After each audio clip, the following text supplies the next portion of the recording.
ہمیں حق کو حق کہنا ہوگا, سچ کو سچ کہنا ہوگا اور باطل کو باطل کہنا ہوگا. اور جو لوگ اندھا دھند باطل کے پیچھے بھاگتے ہیں, یہ نہیں دیکھتے کہ یہ ملک کے ساتھ کیا سلوک کر گیا ہے, پاکستان کے اندر غریب لوگوں کا جینا مشکل کر دیا ہے, مہنگائی کو آسمان پہ لے گیا ہے, اور پھر نہ روٹی میسر نہ سالن میسر ہے, نہ بجلی میسر ہے تو بہت اونچے ریٹ پہ. یہ کیا میں چھوڑ کے گیا تھا اونچے ریٹ پہ بجلی؟ ہم نے دن رات قوم کی خدمت کی ہے. پاکستان کے ہر منصوبے پر نون لیگ کی تختی لگی ہوئی ہے. قوم کا موازنہ کرنا چاہیے کہ کس نے ملک سنوارا, کس نے اجاڑا. پرویز مشرف دنیا سے چلے گئے, میرے دل میں ان کے لیے کوئی گلہ نہیں. شاہد خاقان عباسی نے ساتھ دیا, جیلیں کاٹی. انکوائری ہونی چاہیے کہ ملک کے ساتھ کس نے کیا کیا. صدر مسلم لیگ نون نواز شریف کی سینٹ میں پارلیمانی پارٹی کے اراکین سے گفتگو.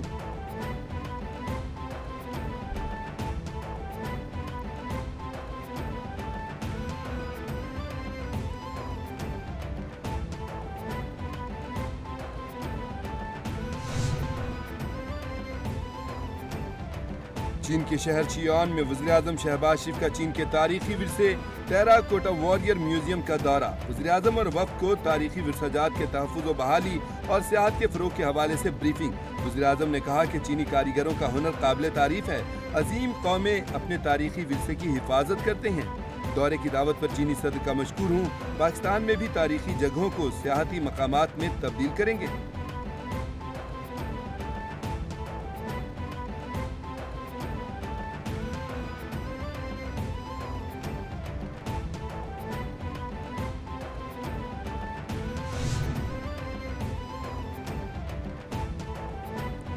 نائب وزیراعظم اسحاق ڈار استنبول پہنچ گئے. اسحاق ڈار وزرائے خارجہ کی D8 کانفرنس میں شرکت کریں گے. ترکیہ میں وزرائے خارجہ D8 کانفرنس کا انعقاد غزہ میں سیز فائر اور فوری جنگ بندی کے تناظر میں کیا گیا. استنبول پہنچنے پر ڈپٹی گورنر مصطفیٰ عاصم الکان اور ترکیہ میں پاکستانی سفیر یوسف جنید نے اسحاق ڈار کا استقبال کیا.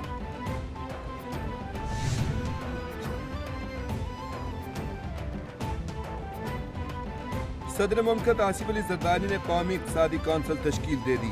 وزیراعظم شہباز شریف قومی اقتصادی کونسل کے چیئرمین ہوں گے. چاروں وزرائے اعلیٰ اقتصادی کونسل میں شامل. نائب وزیراعظم اسحاق ڈار, وزیر دفاع خواجہ آصف, وزیر خزانہ محمد اورنگزیب, صوبائی وزیر پنجاب مریم اورنگزیب اور مشیر خزانہ خیبر پختونخوا مزمل اسلم بھی قومی اقتصادی کونسل کے ممبران میں شامل.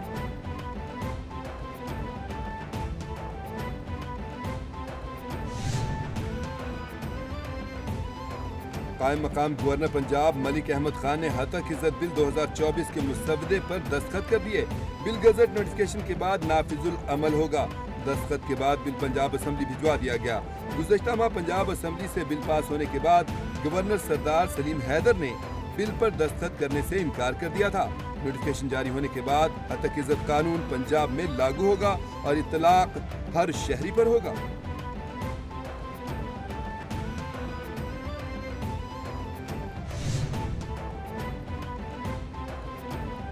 ہتک عزت قانون 2024 کو قانون بنتے ہی لاہور ہائی کورٹ میں چیلنج کر دیا گیا.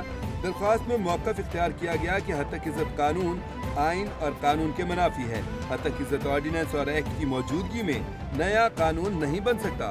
قانون میڈیا اور صحافیوں کو کنٹرول کرنے کے لیے لایا گیا. عدالت ہتک عزت قانون کو کالعدم قرار دے اور حتمی فیصلے تک قانون پر عمل درآمد روکا جائے. درخواست میں استدعا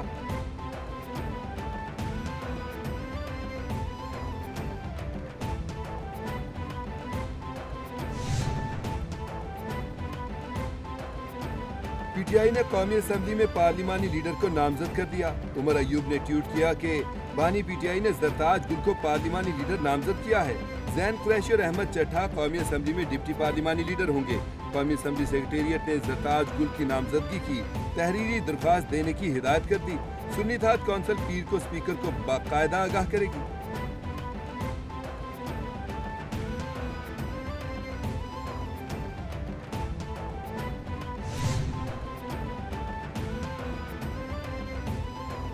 عدت میں نکاح کیس. بشرا بی بی نے اسلام آباد ہائی کورٹ میں سزا معطلی کی درخواست دائر کر دی.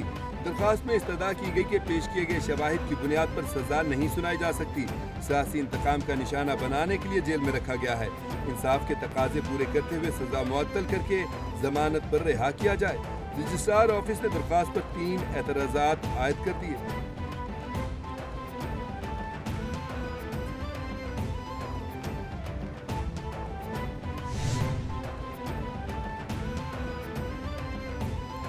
عدالت نے سارم برنی کے مزید جسمانی ریمانڈ کی استدعا مسترد کر دی. ملزم کو جوڈیشل ریمانڈ پر جیل بھیج دیا گیا. عدالت نے کہا کہ آپ نے جھوٹ کیوں بولا؟ ملزم کا کہنا تھا کہ مجھے نہیں پتا تھا، میرے پاس شواہد موجود ہیں. عدالت نے کہا آپ ادارے کے سربراہ ہیں، آپ کو کیسے نہیں پتا تھا؟ ایف آئی اے وکیل نے کہا کہ ملزم تفتیش میں تعاون نہیں کر رہے، نہ ہی کسی سوال کا درست جواب دے رہے ہیں.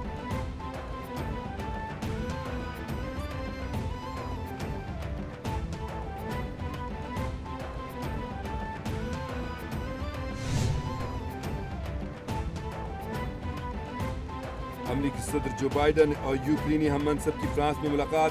جو بائیڈن نے یوکرین کی فوجی امداد میں تاخیر پر یوکرین کے صدر سے معافی مانگ لی. امریکی صدر نے یقین دہانی کروائی کہ $225 ملین کی فوجی امداد جلد فراہم کر دی جائے گی. امدادی پیکیج میں گولہ بارود اور طیارہ شکن میزائل شامل ہوں گے. جو بائیڈن نے کہا کہ یوکرین ہمارے حصے کی جنگ لڑ رہا ہے، ریپبلکنز کی مخالفت کی وجہ سے امداد میں تاخیر ہوئی.